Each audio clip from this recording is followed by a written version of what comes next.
帰りや。おい。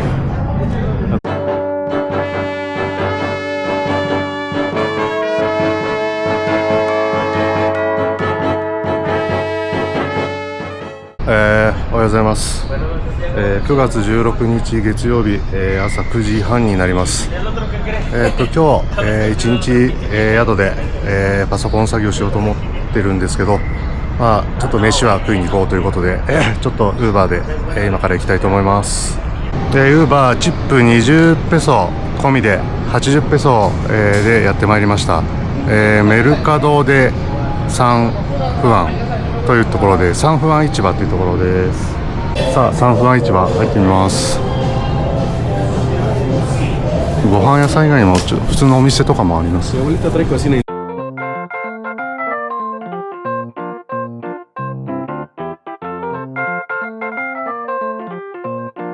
時間帯の影響なのか、独立記念日だからなのかわかんないけど、やってない店もありますね。あ、すごいチーズ。とりあえずちょっと一周してみて、どこで食べようか考えようかなと思います。もうこっち生鮮市場とかね、こっちはもうご飯食べる感じではない。それせっかくここまで来たんで何か頼もうということで、Thank you。 これがこのメニューにあったこのプロボロンって何って聞いたら、スモークチーズだよってことでなんかくれました。いただきます。で、いくつかの店のメニューをちょっと見たんですけど、正直結構高いんですよね。この辺は100ペソだけど、100ペソでも結構する。グラシアス。で、私がこれ頼んだのが、今この試食させてもらったチーズのローストビーフが乗っかったタパス、うまそうだからこれ頼んだんですけど、これ多分200ペソするんですよね。1400円とかでしょ。高いよね。で、あといくらか分かんないけどサングリア頼みました。もう朝なんだけど、いいや。じゃあ今朝10時15分ですけど、サングリアいただきます。ぬるいぬるいな。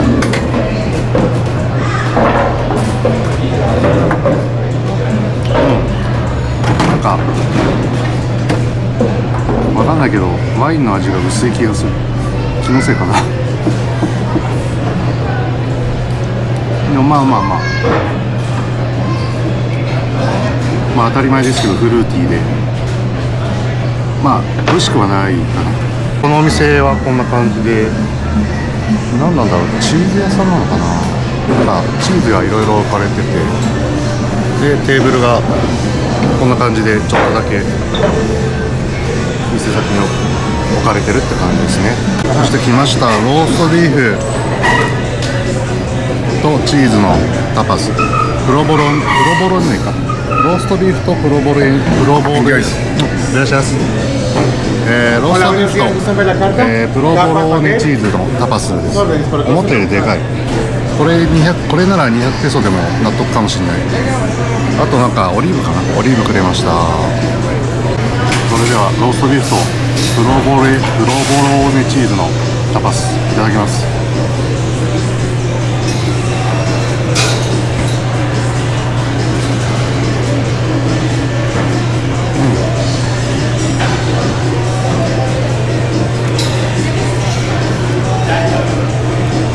下にローストビーフで、プロボロネチーズで、上にハムが乗っかってて、うまいっすね。いや、正直もうちょっとパンがね熱々だといいんですけど、うまい。なんか正直もっと量少ないと思ってたんですけど、意外とお腹いっぱいになりそうですね。200。200。Thank you。突然来て200。なんかさ、メニューだとトーストだけで200だった気がするんで。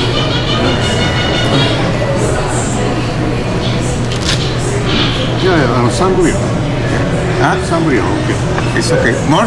No, it's okay. That's good. Everything okay? Yes, thank you. Yeah, thank you so much, sir.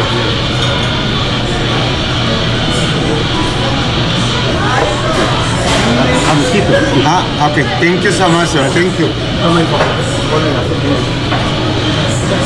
なんかタパスだけで200だったのにサングリアはって聞いたらいらないよってマジ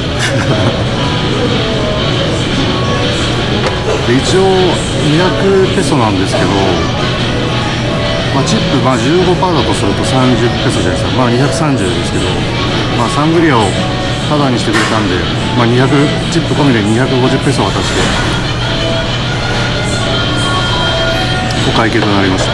さっきのお店のすぐ近くでなんかさっきから日本語でようこそ友達って言ってくれるおっちゃんがいて、で挨拶だけしていこうかなと思ったんですけど、ここコーヒー屋さんみたいでちょうどちょっとコーヒー飲みたかったんでちょっと急遽入っちゃいました。Tokyo? Tokyo, yeah, Tokyo. Maruyama Coffee. Maruyama. Very good. Oh. In Tokyo. Oh, you go? Mexican Triana. Yeah.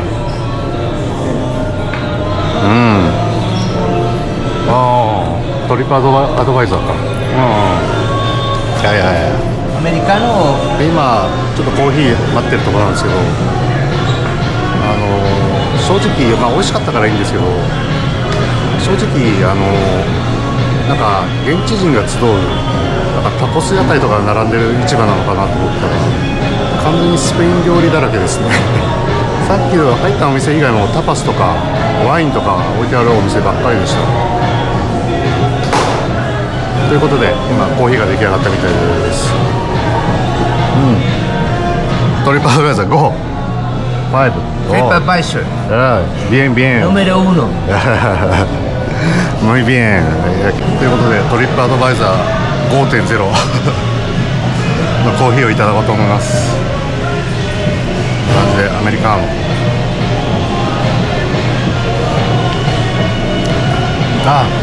bien.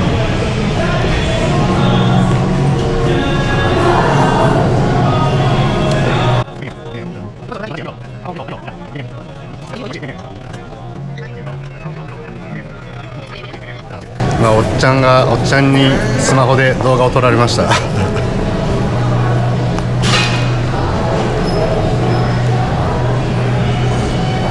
でも普通に美味しいです。苦味がちょうどいい。酸味は控えめかな。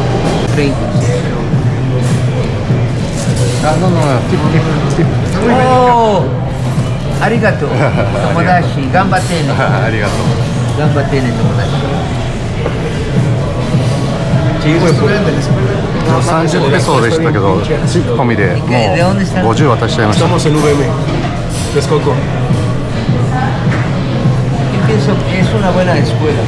このアメリカの30ペソでした。日本円で200円ちょいか。安いね。ということでなぜかスペイン料理を食べて、でその後コーヒーうまかったな。コーヒー飲んですごい落ち着きましたね。うまかった。で今日はこの後は宿にこもろうと思うんですけど、ちょっとね行きもそうだったんですけど結構道封鎖されてる部分があるので、封鎖されてるとこまではちょっと徒歩で行ってそこからウーバーで帰ろうと思います。今ウーバーを呼んで待ってるとこなんですけど、結構なんか閑散としてるんですよね、街中が。いかにも祝日の午前中って感じなのかな。独立記念日だから昨日の夜みんなどんちゃん騒ぎしたんですかね。それか今日の午後夜とかなんか騒がしくなるのかな。なんか独立記念日当日なんですけど今んとこすごい静かな感じです。みんな寝てんのかな。3連休の3日目のはず、メキシコでは。ウーバーに乗ってなんと1時間以上経ってます。確かに独立記念日っていうことでいろいろ道が封鎖されてるっていうのもあるんだけど、ウーバーが示す道通りに行かなかったせいでもうめちゃくちゃになってます。独立記念塔がある東西に伸びる大通りがあって、まあ独立記念日なんで、当然独立記念塔のこの東西に伸びる道が、通れなくなってます。3時に戻ってきたんですけど、まだ掃除されてませんでした。なんか今日はインデペンデンスデーだから、係の人が一人しかいないからって言ってました。だから今日はもういらないって言いました。まあ明日また掃除してくれれば全然いいや。ということで、今日は宿にこもってパソコン作業します。時刻は、夜9時23分、今から飯食いに行きたいと思います。で、本当はもっと早く行きたかったんですけど、もう外ずっと雷雨で、なかなか出れなかったんですけど、雨はやっと弱くなってきたんで、行きます。で、持ち込みできるかわかんないけど、コロナビール、数日前にコンビニで買ったやつですね。これ飲みながら行きます。サクッとウーバー来てくれました。すぐ着くと思います。腹減った。ウーバーで速攻で到着。チップ込みで180ペソでした。まあ、近い割に高いけど、まあこの時間とこの天気だとしょうがないかな。お目当てのお店はここタッケリアオリノコ。よかった、空いてるわ。メニューを渡してもらいました。Hola, ¿van a pasar a comer, chicos? Ah, sí, es para llevar, ¿verdad? 今店員さんと話してたんですけど、この真ん中の左側がトラディショナルなタコスで、左側がなんかチーズ入りみたいな感じっぽいんですよね。で、私はこの左側のトラディショナルの3つを1個ずつもらおうと思います。で、なんかこのトロンポがパストーレパストールかで、真ん中が、普通の牛肉で、下がチチャロンっていう感じっぽいです。だからパストールだから、このトロンポがパストールだから、これは豚肉かな。で、真ん中のレスっていうのが、牛肉で、下のチチャロンが豚肉をなんか揚げたものです、確か。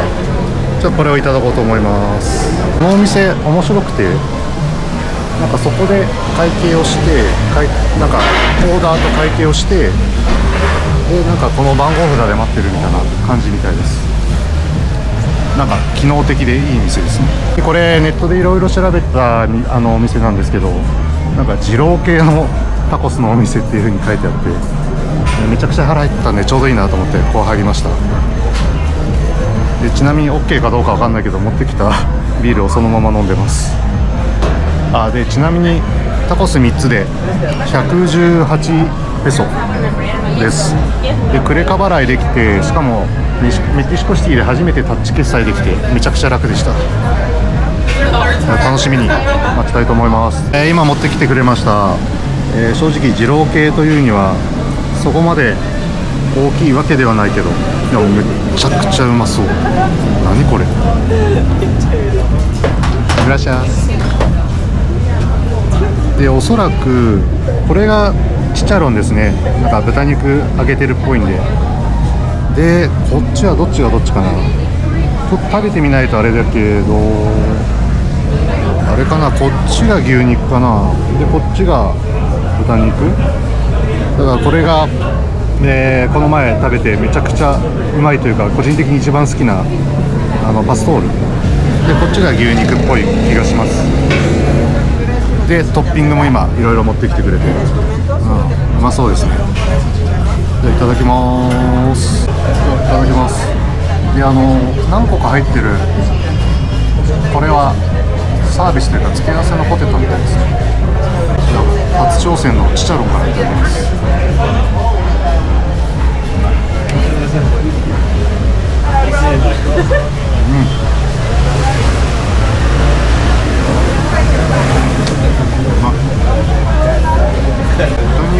豚肉を揚げたものなんで、まあメキシコ版とんかつですわ。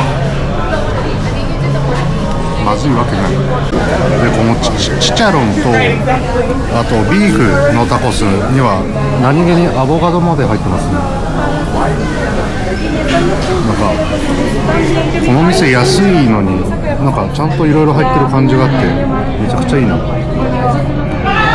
続いて、パストール、豚肉と思われるパストールと思われる方の方をいただきます。で、上にタイルにかかってるこの緑色のやつはちょっと食べてみたらパクチーでしたね。でパクチーなのでアジア方面でもよく見る色のソース、めっちゃ辛そうだけど一番辛そうなソースかけていただきます。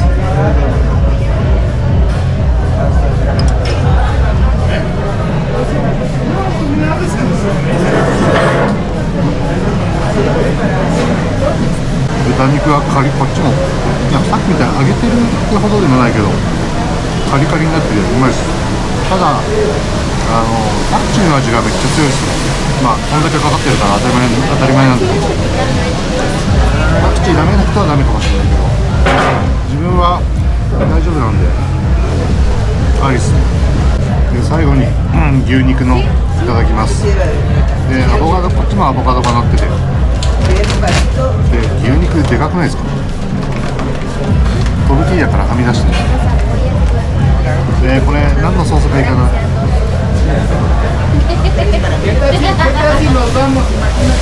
かんないけど、このグリーンソース、赤モレソースつけてみます。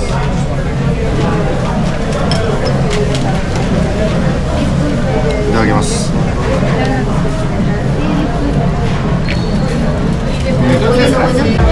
牛肉柔らかくてめっちゃうまい。なんだこの店。はい。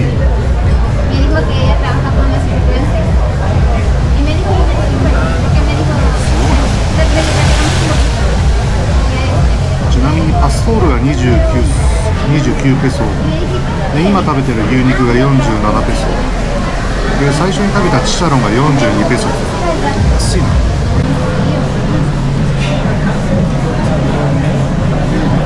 めちゃくちゃうまい。本当うまい。や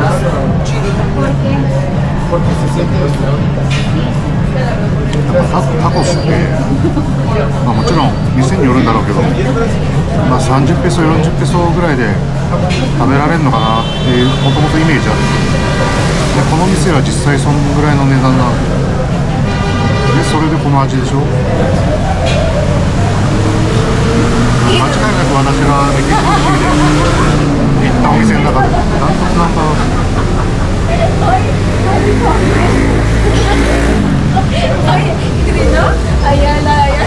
味の値段の圧勝です。たった118ペソで、この満足度は結構マジでやばいです。いや本気で明日も来るかもしれない。もうタッケリアオリノコ、メキシコシティにいらっしゃる方はぜひ来てみてください。安いし味もマジで最高です。では、またウーバーに乗って、今日はもう帰ろうと思います。宿に戻ってきました。で帰りのウーバーは、行きよりちょっと安くて155ペソ。また雨降ってきちった。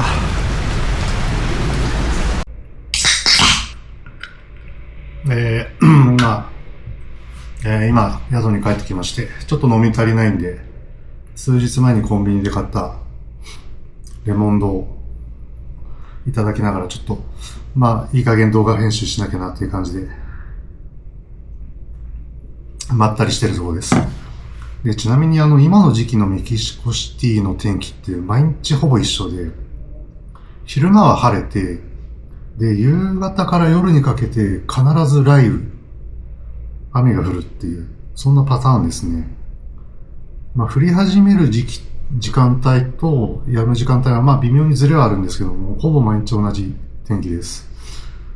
でなんかそのせいもあってちょっといろいろスケジューリングが難しくて、ちょっと動画編集が全然正直進んでない状況です。であとこのデスク周りに電源がないっていうのもちょっとしんどくて、パソコンの電源が切れそうになったら、まあちょっと他のとこ持ってって充電するっていう感じになってるんで、まあ言い訳ではあるんですけど、正直全然動画開けられない現状です。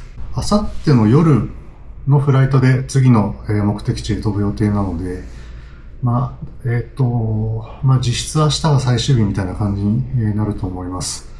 で、明日独立記念日明けなので、またソカロ広場、行ってみようと思います。で、なのでまあ明日観光もして、でままあ時間によっては、まあちょっと引き続き動画編集とかもするかなっていう予定です。ちなみに今が10時42分ですね。じゃあちょっと、作業して洗濯して寝ようと思います。おやすみなさい。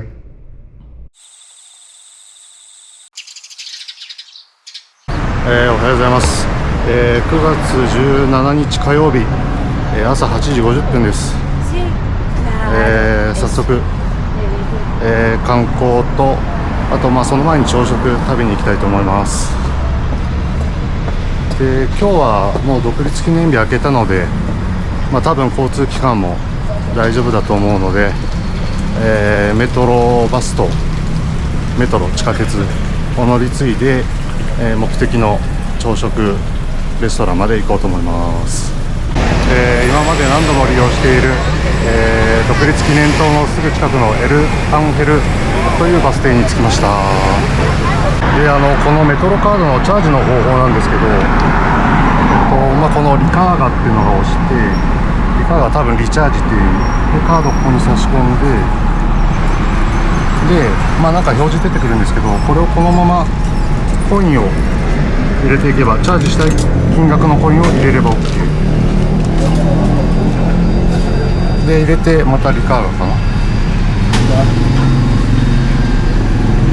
Recarga finalizada. これで OK。 No olvide retirar. で、なんかさっきおばちゃんに言われたんですけど、なんか紙幣はチャージできないらしくて、なんかこういうコインだけチャージできるみたいなんで、まあ、なんか結構コインって余っちゃったりするじゃないですか。だから1ペソ硬貨とかをもうどんどん入れてチャージするっていうのが、まあなんかいいかなと思います。で、今合計で多分20ペソぐらい、チャージしました。Buenos días。で、いつものようにイタルゴ駅まで乗っていきます。お、また先頭がいてるよっ。イダルゴというバス停で降りて、地下鉄に乗り換えます。行けっかな。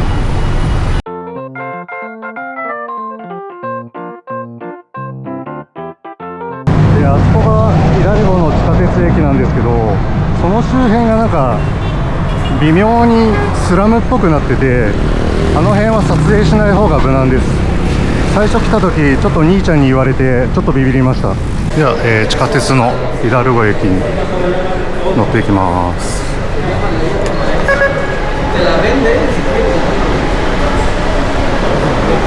イタルゴ駅から2駅のアレンデかな、アレンデ駅到着でここで降ります。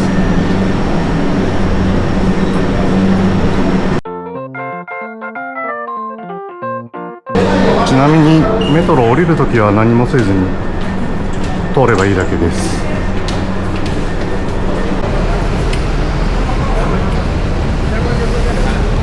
ここから徒歩になりますね。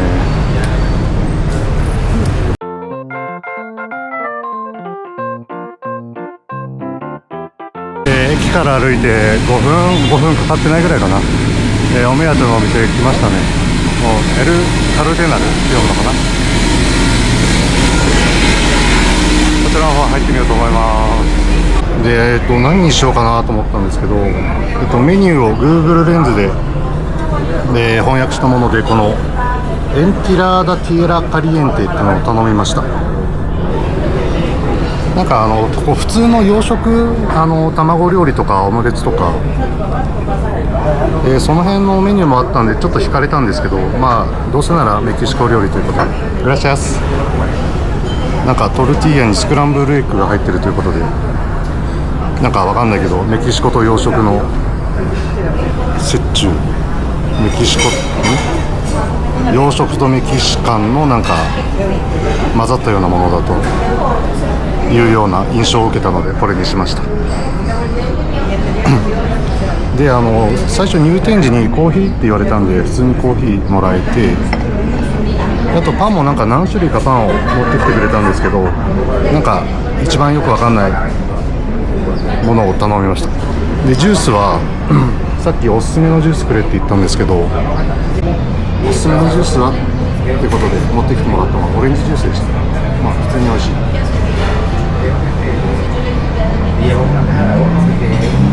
なんか見てないからわかんないけど、生搾りっぽいよね。美味しい。ただキンキンに冷えてないっていうのがまたリアルというか、生搾り。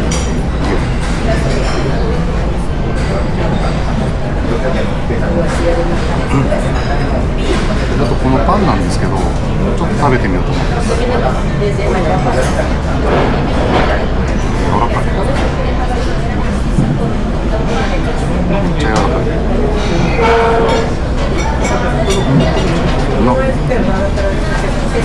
なんかほんのり甘い。美味しい。なんか硬いパンなんだと思ったらめっちゃ柔らかくて、中はしっとり系ですね。全然見た目と違った。今ネットでいろいろ調べてたんですけど、コンチャっていうメキシコの有名なパンかもしれない。これマジでうまいんだよ。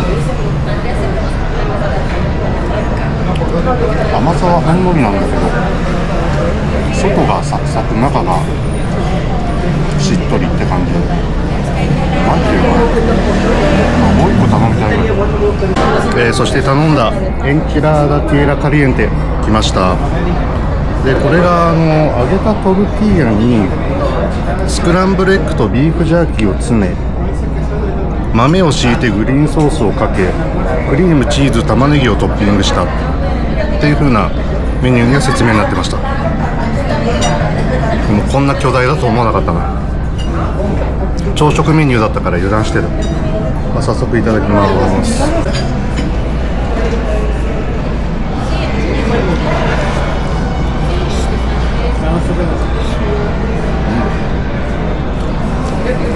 中はこんな感じで、確かにスクランブルエッグが入ってますね。あと茶色いのがビーフジャーキー。なんかへーって感じの味ですね。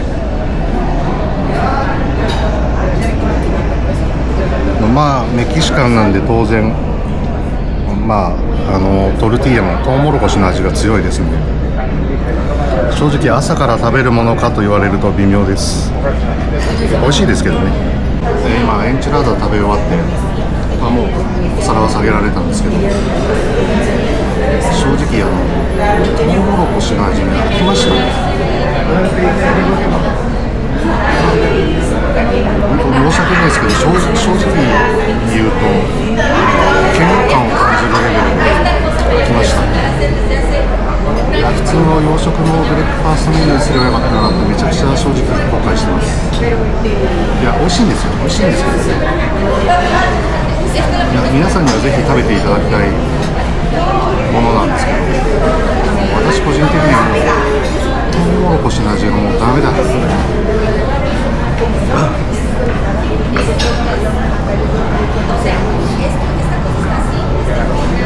エンチラーダの食べた後に残しといためちゃくちゃ美味しいパンとコーヒーでまったりしてるんですけど、コーヒーがうますぎる。いや、普通のコーヒーなんですよ。トウモロコシの味をなくしたい。そういう意味で含めての美味しさですね、これは。トウモロコシはもう無理だ。一応チップ 20% 乗せまして、合計で 418.8 ペソになりました。3000円ぐらい。冷静に考えたら高えな。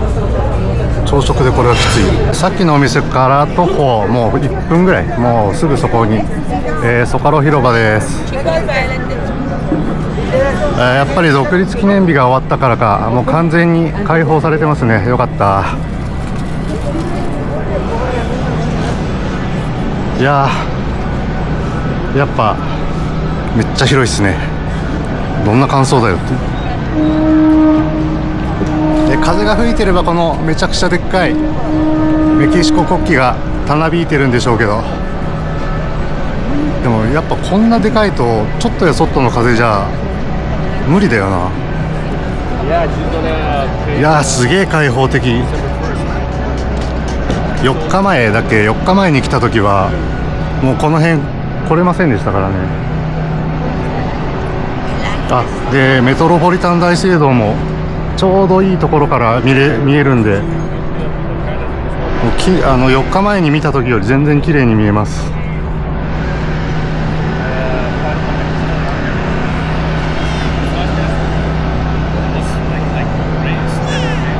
まあ悪く言えばただの広場なんですけど、まあまあまあそんなもんでしょう。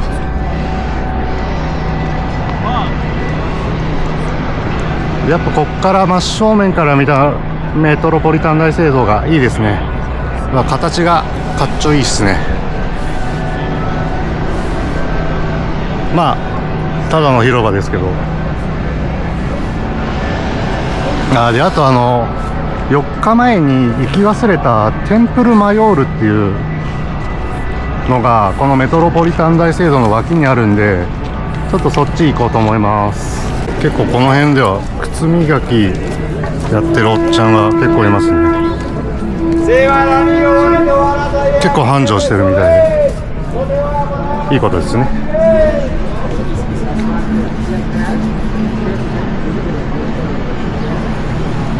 あとはやっぱお土産とか売ってるお店も結構ありますね。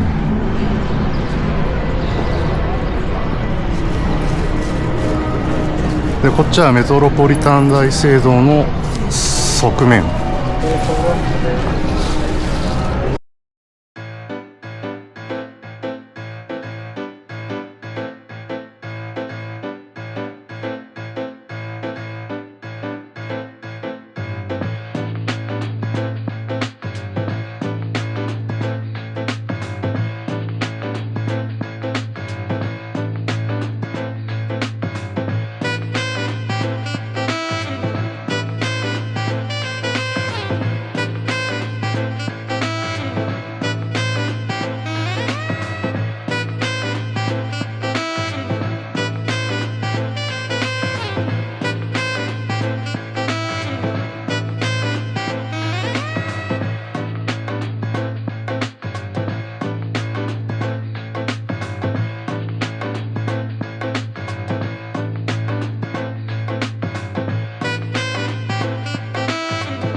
ここで入場料、95ペソでした。ホラブエノツヤス。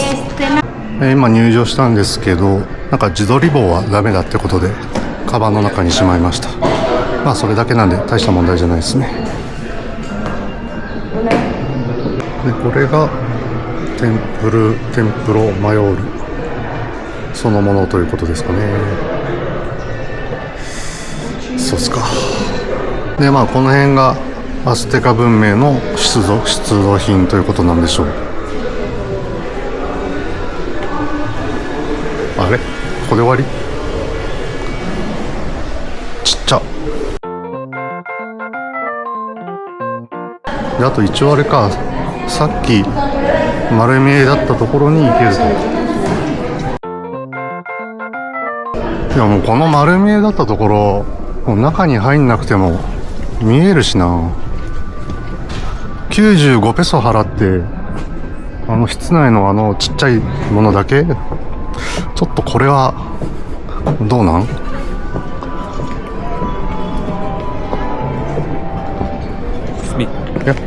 今テンプロマヨール、回ってきました。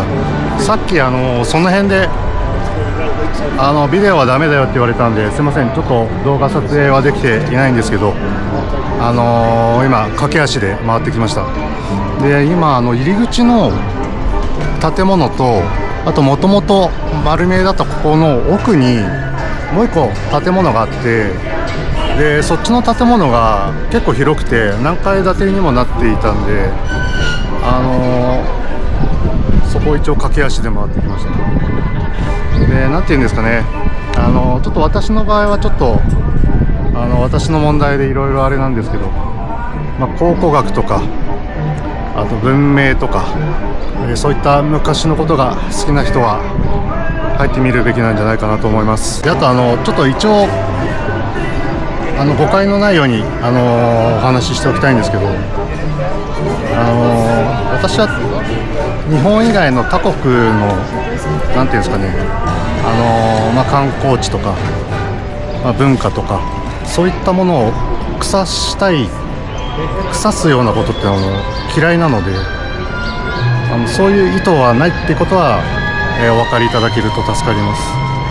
海外旅行をしている人間として、むしろ普通の人以上に、他国の文化や、そういったところへのリスペクトは持っているつもりです。ただ私の問題で、私にその素養がなかったっていうだけなので、普通の方にとってはいいところなんだと思います。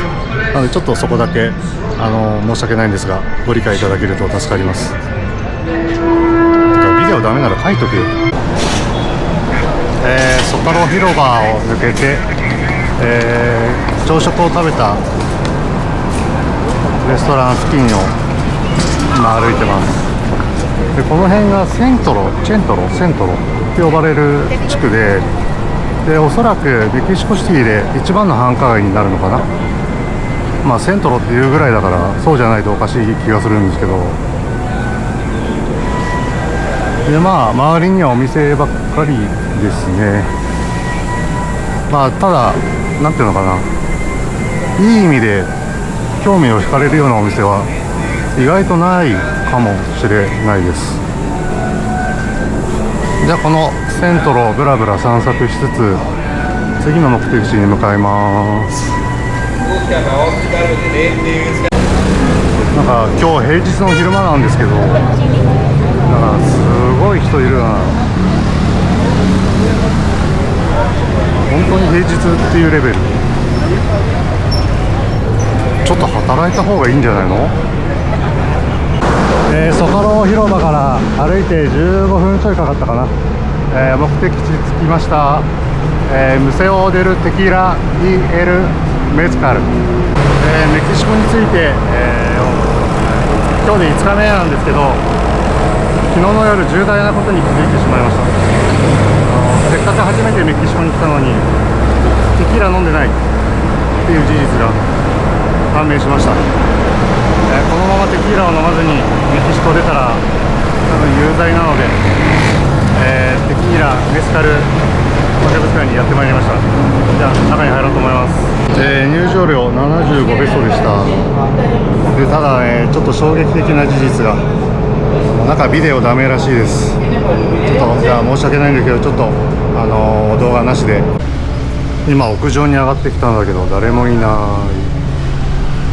多分ここでテキーラとメスカル試飲できると思うんだけど、今おっちゃんに聞いたら下だって言われて、ほんまかいな、下で飲めんのかな。試飲は本当に、入り口のところでした。1階に戻ってきました。右がテキーラで左がメスカルなんですけど、その違いはこのテキーラとかの原料となるアガベっていう植物の産地が違うだけ、もしくはアガベの種類を、どれだけ使っていいかみたいな、そんなもんなんで、簡単に言うとシャンパンと、スパークリングワインの違いみたいなもんですわ。で、じゃあ、どうしようかな。先にあんまよく知らないメスカルから飲もうかな。まずはメスカルから。2類はあんま変わんないですよ。いただきます。ちなみにメスカルは、アルコール度数 40%。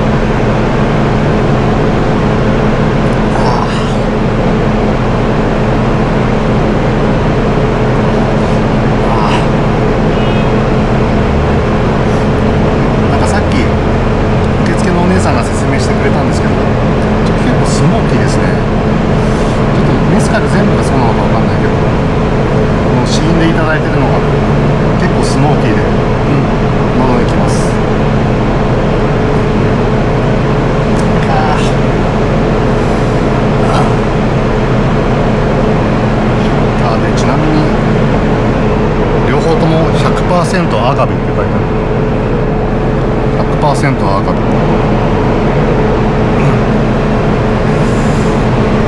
きついな。次テキーラ、こちらアルコール度数 38%。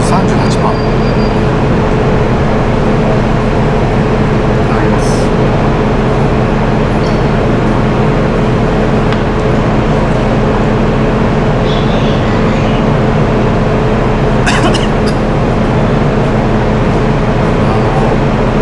よく日本で飲むテキーラと一緒です。正直申し訳ないけど細かい味の違いは分かんないけど、本当日本でよく飲むテキーラ。メスカルはやっぱちょっとスモーキーな感じがありました。きついな。今昼の12時なんですよ。きつい。ガリバルディラグニラという駅でメトロに乗ります。ガリバルディなんちゃら駅から、メトロのライン B 1駅だけ乗ります。てか平日の昼なのにすごい人、みんな働いた方がいいんじゃない？ゲレーロ駅で降りてコレスポンデンシアライン3に乗り換えます。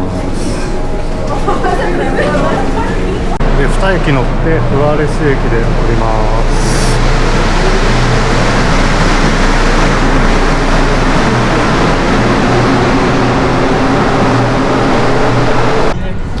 歩いて6分ぐらい、5、6分ぐらいで、着きました。ここはシウダデラ市場っていうところ。来た理由はなんか聞いたことある気がしたからです。シウダデラって聞いたことあるんだよな。いつどこで聞いたかとか全く分かんないんですけど、シウダデラ市場なんか聞いたことあるということで来たんですけど、なんだろうな、お土産屋さんなのかな。なんか食べ物屋台とかあったら楽しいんだけど。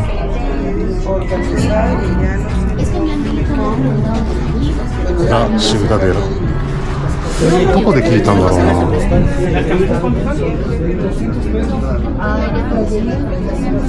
ちょっと中入ってみます。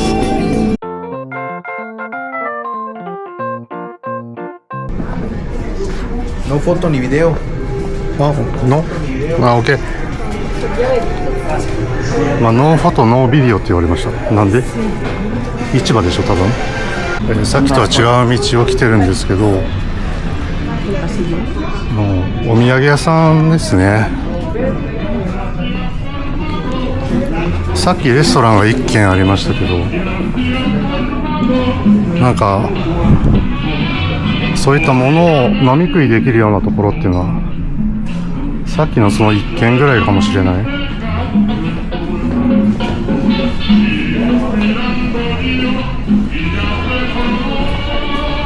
なんかシウダデラ市場ってやっぱ有名みたいで、 Google マップの評価のなんか口コミが45,000とかありましたね。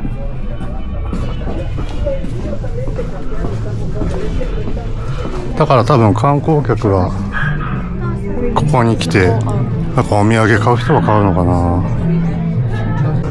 ちょっと自分はもう世界一周旅行中のためバッグに空きがないのでちょっとお土産は買えないんですよね。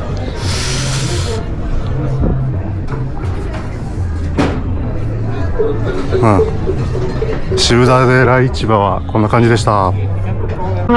シウダデラ市場出たところで、コンビニオークションがあったので水買っちゃいました。 13.5 ペソ。隣では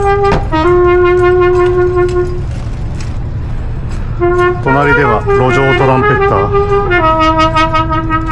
ー、いいですね。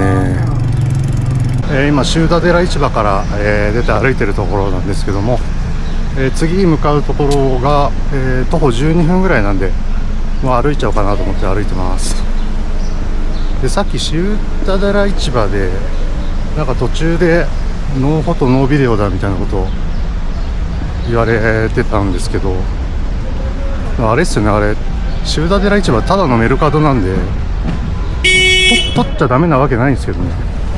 なんか言ってやればよかったかな。嘘つけとかなんでだよとかそんぐらいガツンと日本男児として言うべきでしたね。もうこっからはもう日本男児として男らしく言うとこは言うたろう思ってます。なんか最近思うんですけど、最近の日本人男性めめしい人多くないですか？もっと日本男児はね、もっと男らしく自分の権利はちゃんと主張するように、もう胸を張っていきたいと思いますよ、私は。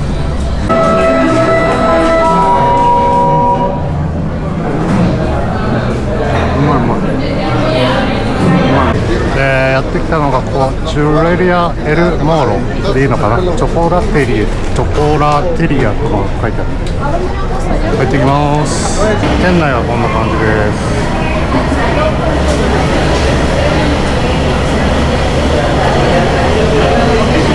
結構広くて、向こうの列はなんかテイクアウトの人はそこに並ぶみたい。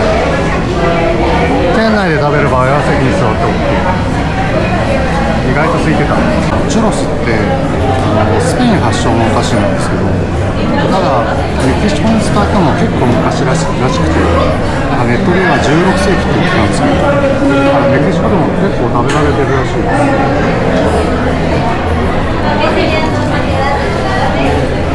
うまい。よっぽどお腹減ってる時だったら別ですけど、1本でも結構高いかな。全然1本でいいと思います。がっつり食べたい時は4本セットがあるので、そっちの方が4本食べるならそっちの4本セットの方がお得なんですけど、1本でまあまあな量です。で、私が頼んだのはチュロス1本と、あとチョコのエッグ、こっちが25ペソ、チュロスは1本で13ペソ。昨日行ったサンフアン市場のすぐ近くに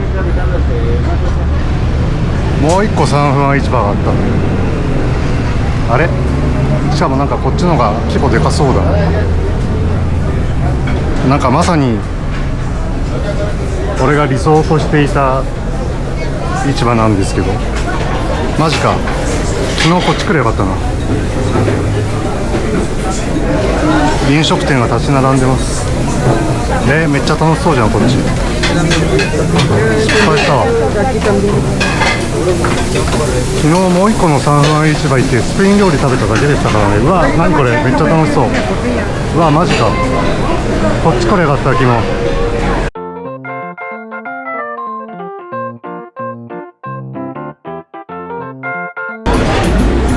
めっちゃいいじゃん、こっち。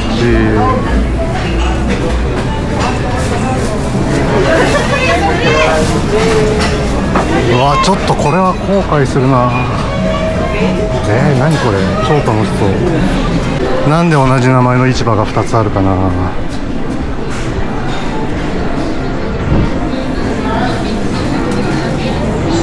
いや、広いわ。結構な後悔をするな。滞在明日までなんですよ、私。食べる機会あるかな、わかんないけど、こういう市場って夕方ぐらいに終わっちゃうんじゃないかな。皆さんももし来る場合、サンフアン市場はこっちの方来てください。こっち絶対こっちの方がいい。う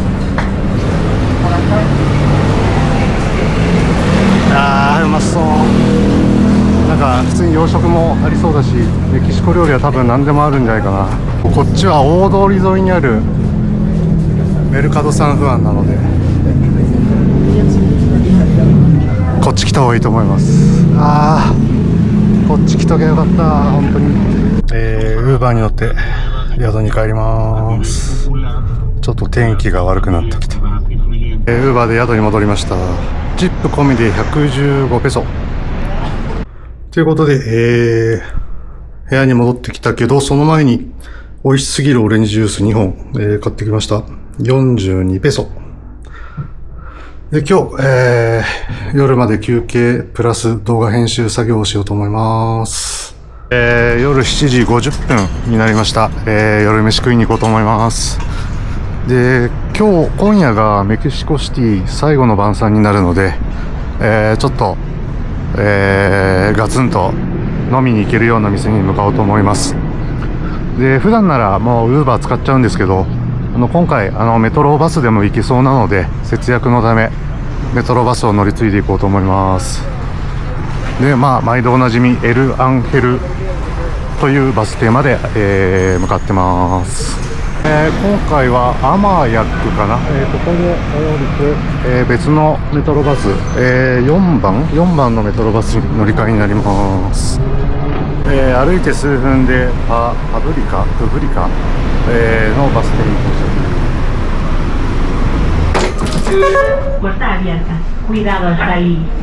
エルサルバドルというバス停で、降りました。でこの辺ちょっと雰囲気ヤバめな気がするんだけど大丈夫？でこっから歩いてすぐのところにお目当てのお店があるはずです。怖いな。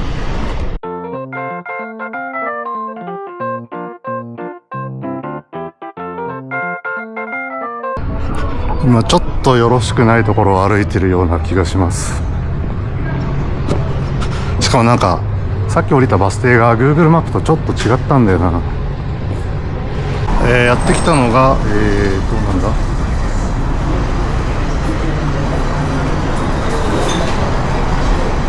リストランテになってるな。 Google マップだとサロンファミリアラマスコタカンティーナってなってます。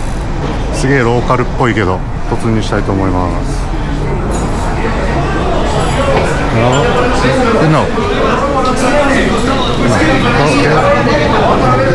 グラシャス。でメニューがこんな感じで、てかもういっぱいありすぎてあれなんですけど、例えばセルベーザーこんな感じで、あと裏もいろいろあって、もうテキーラの種類が半端ないです。であとメスカルいいっすね。で私はとりあえずセルベーザーということでコロナ頼みました。この店のところをカントリーナっていうらしくて、メキシコの伝統的なバーレストランっていう位置づけらしいです。でそれでプロがメキシコシティの最後の晩餐なのでお願いします。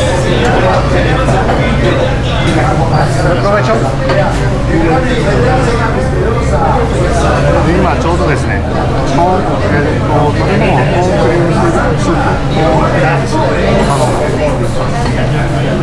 プパンは多分自動でついてきます。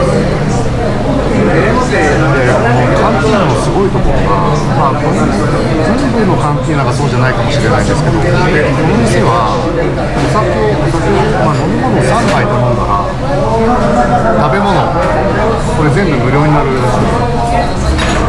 すごくないですか？で今来たコーンクリームスープがナンバー2がコーンクリームスープ。とりあえずこれを頼んで感じです。でお酒3杯頼んだら無料になる食べ物のメニュー、これなんですけど、これ日によって変わるみたいで、今日のメニューがこんな感じ。8品から選べると。で Google レンズで翻訳したらこんな感じでした。ちょっとこの翻訳が微妙ですけど、私が頼んだのが2番のなんとかクリームって書いてあるやつで、なんか6番なんだ、廊下で後ずさり、なんじゃそれ。ここから何品でも無料になると、お酒を3つ頼んだらって感じです。でお店の雰囲気はこんな感じ。確かに大衆居酒屋って感じかもしれないです。でなんか結構でかいテレビでサッカーやってます。メキシコリーグかな。コーンクリームスープいただきます。日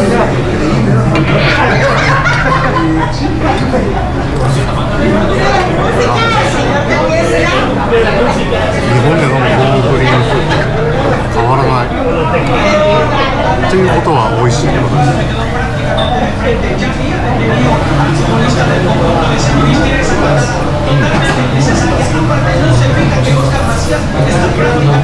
変わらない。付け合わせのパン合いますね、当然。パンを足して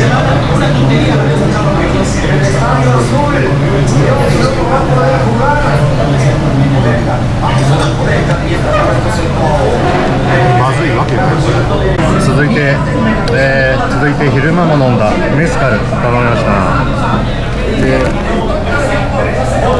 なんかネットでこの400コネホスなんちゃらが美味しいって書いてあったのでこれ頼みました。205ペソ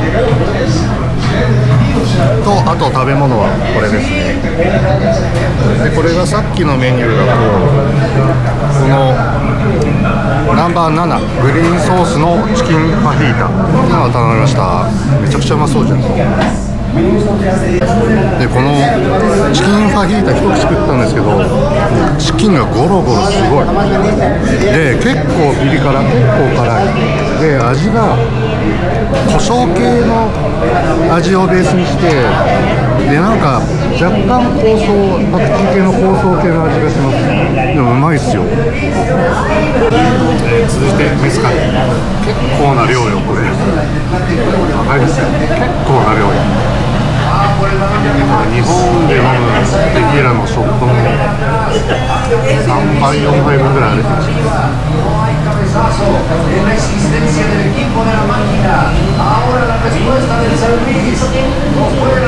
銘柄によるのかもしれないんですけど結構これもスモーキーな感じの味がします。ウイスキーでいうバーボン系って感じ。でなんかネット情報によるとこのメスカルを一口二口飲んだ後でこのレモンの実の部分をかじる食べるっていうのがなんか地元流だっていうことらしいです。なのでそのようにいただきます。今店員さんにおすすめのテキーラを聞いたらこれ見えないかな、エラドゥラブランコってやつをおすすめされたんでそれ頼みました。なんか結構安めなやつ選んでくれて嬉しいな。であと食べ物ももう一品頼もうということで、何にしようかなと思ったんですけどもう6番行くしかないでしょ。もうこれは廊下で後ずさり頼みました。ちなみにスペイン語だとこんな感じ。エスピナソエンパシーリアわかりません。廊下で後ずさりです。店員さんがおすすめのテキーラを持ってきてくれたんですけどなんかこれなんだなんだこれチリサルサソースを薄めたなんかこのテキーラをグイっていってからこれを飲めっていうことでした。マジでなんか店員さんがすごい丁寧で優しいね。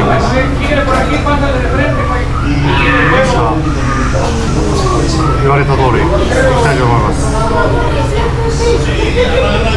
怖い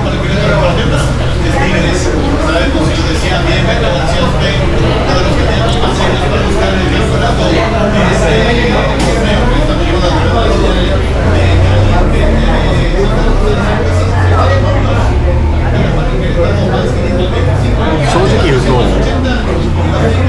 これいらないっす。レモンかライムの方がいいと思うけどな。どうなんだろうな。今来ましたよ廊下の後ずさり。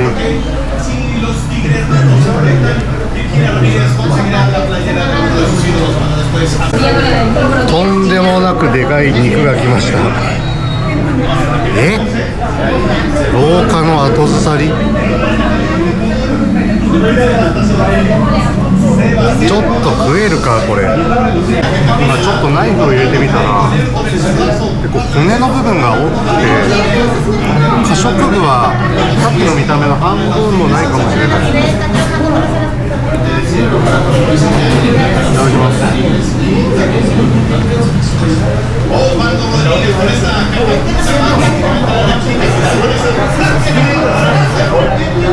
ビーフですね。こんな感じでなんかまるで T ボーンステーキみたいになんか骨が T 型になっててこの辺硬くて骨なんですけど周りがほどけるような感じで、柔らかいってなんだろう、廊下の後ずさりです。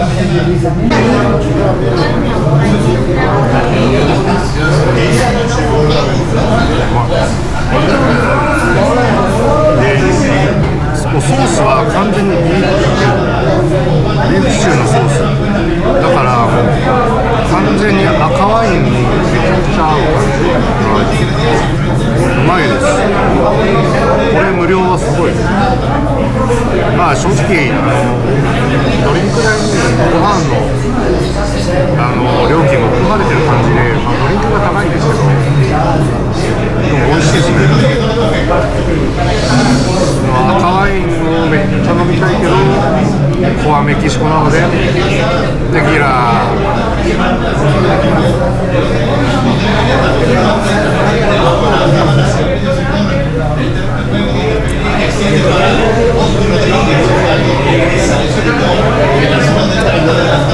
もらった酒はもらってはいないけど、配膳された酒は必ず飲み干します。ビ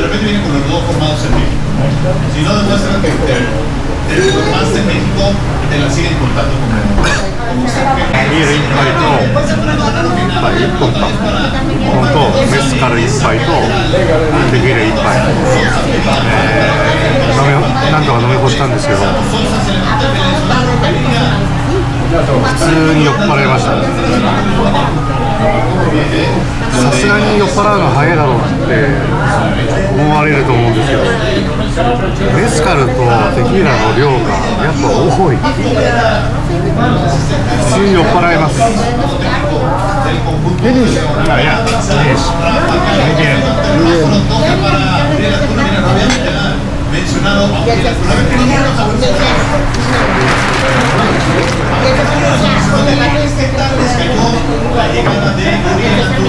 いうことで、もう日本ランチの1飲み干し食べ尽くしました。メディエン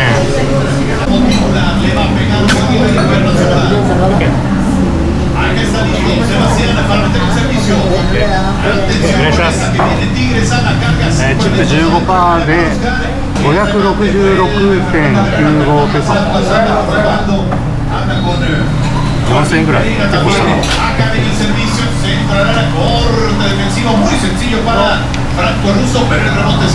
まあでもこの店好きです。ということで退店しました。まあなんだろう、4000円ぐらい、ちょっと後でまた計算しますけど、4000円ぐらいかかって、それなりにかかったなっていう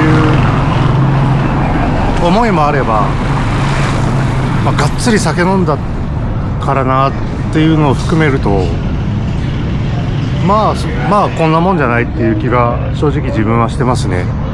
マックとかコーラとかを考えると日本と物価そんな変わんないんで、満足度は高いです。で、週末になるともっとなんか音楽が流れたりとか、あと人も多かったりとかすると思うんで、今もなんか退店時にもう店員さんと握手してもうグラシャスってなんかいい感じのコミュニケーション取れるいいお店だと思いますよ。メキシコシティにまたいつか来る機会があったらまた来ると思います自分。そんな感じでしたね。はい。じゃあもう帰りは今9時45分なんですけど、帰りはおいこの辺ちょっと治安微妙っすわなのでウーバーで帰ろうと思います。ウーバーで10分もかからずに帰ってこれました。チップ含めて115ペソ。いいね。メキシコシティの最後の晩餐を終えてきました。初カンティーナだったんですけど、今日行ったお店は結構おすすめできると思いますね。今日火曜日なんで、店自体大して盛り上がってるわけじゃないんですけど、もうなんか観光客そこまで多分慣れてないと思うんですけど、でも店員さんめちゃくちゃ親切で、こいつスペイン語できないんだなっていうのは分かってくれつつ、理解してくれつつ、親切にいろいろ対応してくれて、いいお店でしたね。なんかいつか、またメキシコシティ来たら、週末とかにちょっともう一回行ってみたいなと思います。で、明日、結構メキシコシティ5泊6日で長かったんですけど、ついに明日、チェックアウトになって、次の国に行く形になります。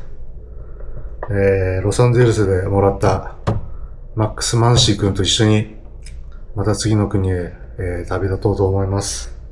で、フライトは明日の夜なんですけど、夜10時半とかだったかな、夜なんですけど、まあちょっと夜なんで、それまで時間あるので、どうやって過ごそうか、ちょっと考えつつ、で、今日はこのまま、マンシー君と休もうと思います。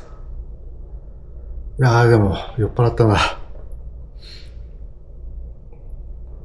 テキーラの量が多いんですよ。本当メスカルとテキーラ1杯ずつ飲んだんですけど、もう日本のテキーラのショット5、6杯ぐらい飲んだような気分というか酔っ払い具合です。はい。じゃあメキシコシティの総括は明日するとして、今日はこのまま休もうと思います。おやすみなさい。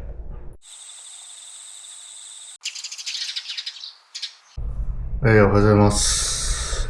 9月18日水曜日の、今朝9時50分になります。今日、チェックアウトになるんですけども、ということで、ここのホテル、スイーツロンドレス。ブッキング.com だとカーサロンドレスってなってたんですけども、まあ、そこのね、総括をしたいと思います。で、まあ一応、数日前に、早朝、お湯どころか水も出ないっていう、結構危ない状況があったんですけど、まあ住めば都というか、まあもう、早朝水が出ないっていうのを分かってさえいれば、まあ、なんとか快適に過ごせたかなと思います。で、一応まあ、このホテルの総括で、まあ、個人的な評価としては、星5つ中、星3つでお願いします。正直星2か 2.5 にしようかと思ったんですけど、まあ。なんか中途半端なんですよね。なんか、まあ水が出ないっていうのもそうなんですけど、テレビあるんですけど、テレビ何も映らなかったり、スマートテレビなのになんか YouTube もなぜか見れないみたいな感じだし、あと浴室あたりのなんかドアの立て付けとかも悪かったりするんで、で、なんか、あれなんですよね。中途半端な気がして、なんかちゃんとお湯出るよっていうところがいいなら、まあもうちょっと高い、料金の、まあホテル泊まればいいし、逆に安い方がいいよってとこだったら、まあ、ドミトリー泊まればいいし、なんか、メキシコシティで有名な、日本人宿があるみたいなんですよね。なんか確かペンションアミーゴだったかな。まあ安く抑えたければそっち泊まればいいしっていう感じで。で、ほんとなんかちょっと正直中途半端な感じ。まあこう一泊7000円なんで、まあ絶対個室がいいけど安い方がいいよっていう人にはまあ、ある程度おすすめはできるんですけど、まあそういった人以外にはちょっと中途半端なんでおすすめは難しいかなと正直思いました。で、まあ、ホテルというかサービスアパートメントですね。本当部屋借りるだけで他何か施設があるわけでもないですし、なんかレセプションも1階の踊り場ですんごい狭いスペースに、従業員1人いるだけって感じなので。なのでまあ個室で安いよっていうのは利点なんですけど、ちょっと個人的には中途半端かなと思います。で、場所はいいですね。なんかたまたまなんですけど、この辺多分治安いい方だと思います。セントロとかあっちの方だと結構治安もちょっと心配な感じだったんで、って感じですかね。ギリ星3つって感じでお願いします。今日のこの後の予定なんですけど、まあ、チェックアウトが12時までなので、まあ、その時間までに、まあ、パッキングして、チェックアウトしようと思うんですけど、もうそのまま、空港に向かおうと思います。今日のフライト夜なんですけど、もう次のフライトの方がウェブチェックインができて、もうすでにボーディングパスを手に入れているので、もう今からでももう空港の制限エリア内に入れるはずなんですよね。で、入っちゃって、で、ロサンゼルスのトム・ブラッドリーターミナルと違って、プライオリティパスで入れるラウンジがいくつかあるみたいなので、もう早めに空港行っちゃって、ラウンジ行って、で、動画編集作業をしようかなと思います。で、まあ、もちろんラウンジ2時間か3時間までしか使えないんで、まあ、いくつかあるんで、まあ、はしごして、動画編集しつつ、飯も食えると思いますし、あとシャワー入れるところもありそうなので、まあ、早めに空港行って、まあ、正直節約にもなるし、全然進んでない動画編集作業もできるんで、もう今日は空港行っちゃおうと思います。楽天モバイル、まだちょっと容量はあるんだけど、ちょっと次行くとこう、通信状況が心配なので、念のため3ギガ、あらかじめ買っておきます。時間は11時47分、宿をチェックアウトして、ウーバーで、空港に向かいます。すぐ来てくれた。ウーバーで30分ほどで空港に着きました。チップ込みで190ペソ。距離の割に安いですね。で、今の時間が、昼の12時14分なんですけど、フライトの時間は夜の10時25分ということで、全然まだ10時間以上時間あるんですけど、もうボーディングパス練習場でもあるんで、制限エリア内に入っていこうと思います。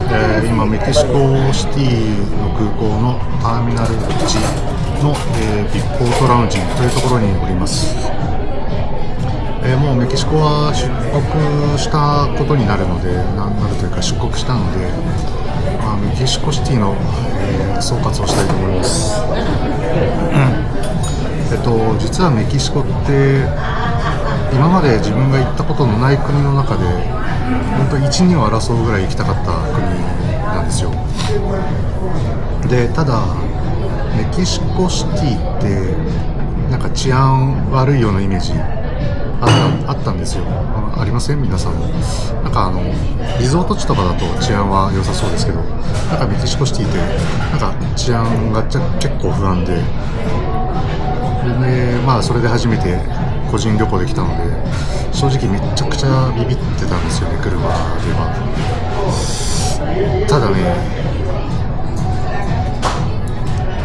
楽勝っすね。メキシコシティ楽勝です。まあ正直タクシーに下げられた3万6000円吸ったっていうのがあるんですけど、ただあれはもう自分に落ち度があるというか、まあもう素直に Uber 使っとけばあんなことにはまあ絶対ならなかったので、まあなのでちょっと自分に落ち度があって、まあ、金銭的な被害にはあったんですけど、なんか身体的に何かあったとかっていうことはなかったので、まあ、メキシコシティ楽勝ですね。で、まあご飯もまあ美味しかったものもあるというか、まあ基本美味しかったんですけど、正直自分はもうちょっと正直当分トウモロコシはいらないです。そこだけですかね。ちょっと長期でトウモロコシばっかはちょっときついです。もし皆さんも長期で来ることがあったら、まあ、洋食なり和食なりを挟んだ方がいいんじゃないかなと、思いますね。めちゃくちゃ個人的な話になるんですけど、ちょっと動画で言ったかどうかちょっとわかんないんですけど、私8月で仕事を辞めまして、で住んでる家も引き払いまして、ノージョブホームレス状態で、海外に来ています。まあそのことはどうでもいいんですけど、先日退職金が振り込まれまして、まあ大した額ではないんですけど、なのでまあ一応当分の間は、旅を続けられるかなという感じで、そんな状況です。で、一応私が最も尊敬する YouTuber の方で、厳密に言うと YouTuber ではないみたいなんですけど、ちょっと世界一周してくるっていうチャンネル名の、方の動画が好きで、その方が、結構10年以上前っぽいんですけど、だから3年半ぐらいかけて世界一周して400万円かかったって言ってたので、私も3年半ぐらいならこのまま旅を続けられるかなと思っています。ただもちろんできれば死ぬまで旅をしたいので、チャンネル登録と高評価ぜひともよろしくお願いします。はい、ということで、こんな感じで、ラウンジを、はしごして、搭乗時間を待ちたいと思います。